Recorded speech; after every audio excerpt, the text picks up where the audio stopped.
Hey everyone, this is Don Gold, the art guy. I'm bringing you today Watercolor Pencils Part 2. What I want to talk to you about, you can see the tin over here, is how to use Inktense pencils. Now, I do not refer anything unless I absolutely love it, and these are great products that I believe in and use often. So, all my coloring enthusiasts, all my art lovers, if you haven't tried Derwent Inktense pencils, then it is time. But don't be mistaken, these are not watercolor pencils. They are actually India ink and are permanent. Beyond that, they are incredibly vibrant and so versatile. You can layer on top of them without lifting the color. Plus, they are travel friendly.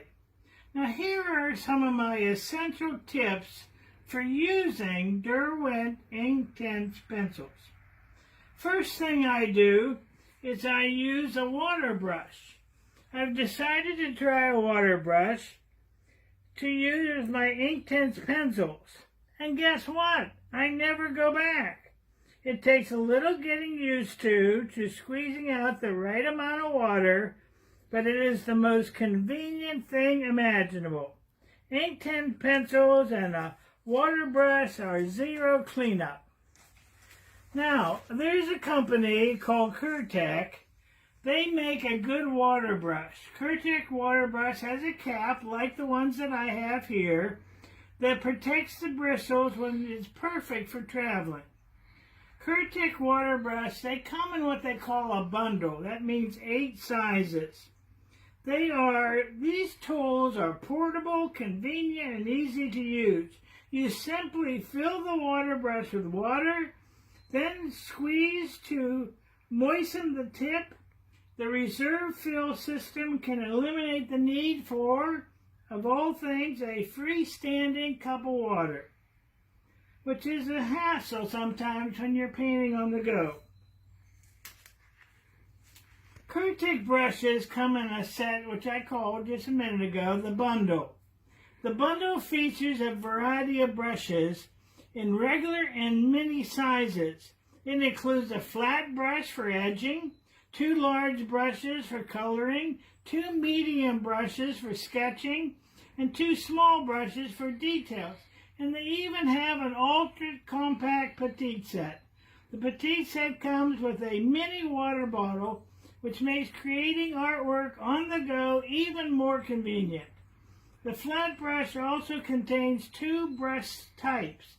Part of the plastic holder at the tip comes off to create a longer brush for color washes.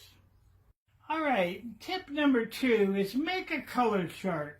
Because Derwent Inktense pencils are so vibrant, once activated with the water, you want to know what colors will look like.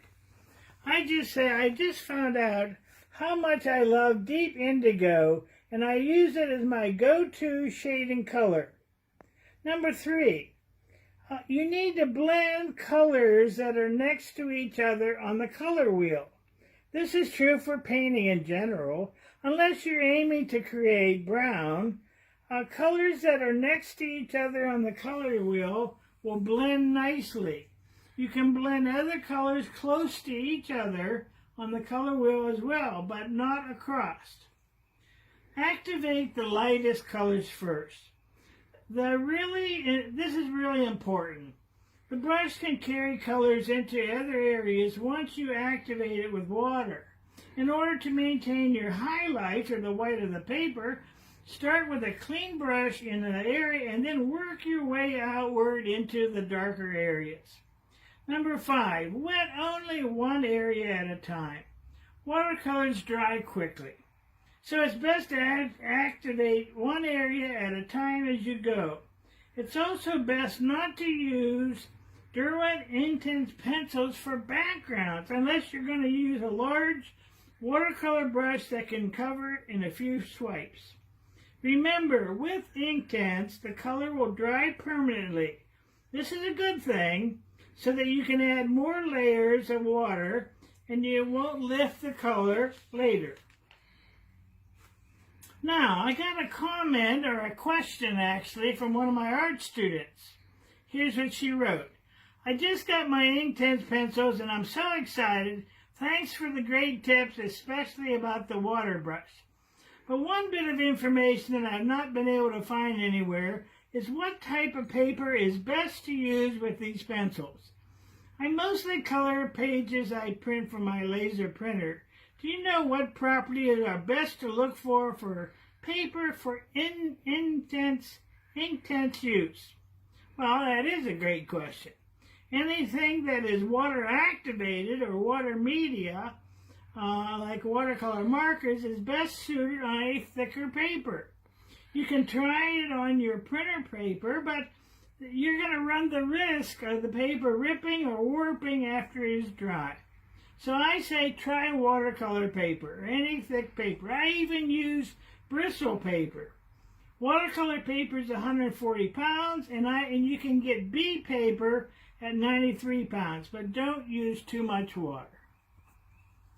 You know, Derwent Inktense pencils are packed with pigment that can be used dry for rich color. However, their big selling point for them is that when you activate the lead with water, they transform into an acrylic-based ink that is more vivid, and you can create a paint-like wash effect. Once dry, the color is permanent and ready for you to layer on more and more colors of pencils, but you can also use pens or markers. You can buy Derwent Inktense pencils individually, but you can also get them in 6, 12, 24, 36, 72. They even come in some nice wooden box sets of 48 and 72. Technically, there are a total of 72 colors, but one is actually a unique outliner. More on that later. Each pencil has a round blue barrel and a thick lead.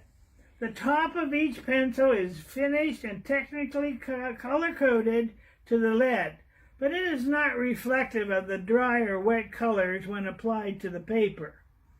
At 8 millimeters, the barrel is a bit larger than other pencils, which I found very comfortable.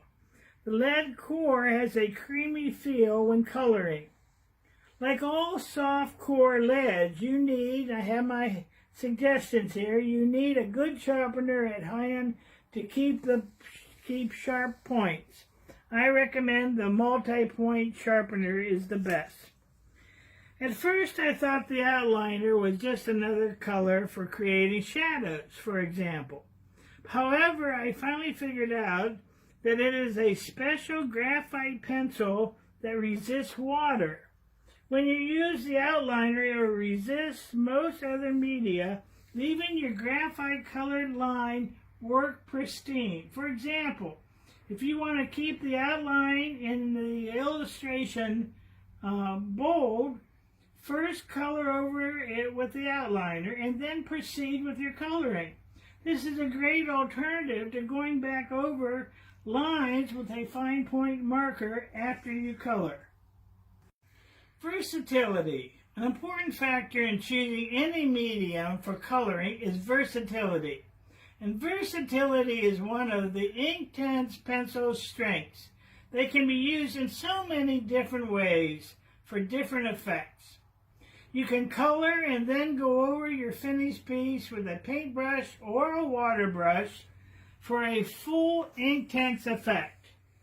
But you can also use them dry. They perform similar to other artist-grade colored pencils like Prismacolor Premier. Now you can dip the lead of the pencil in the water for a second, shake off the excess, and then color. You can get a super intense color, but you're going to have to make more and shorter strokes as you're going to have to repeatedly sharpen and dunk the tip in the water. Take the damp paintbrush or water brush and dab it on the pencil lead and paint the color onto your illustration. When you do use water, let the ink dry completely before you add another layer. So when the library is again offering the adult teen painting classes, I will bring a set of 72 pencils of Derwent Inktense pencils for you to use. And I will also bring a 72 set of watercolor pencils that will be available too. So, thank you. See you next time for another art video.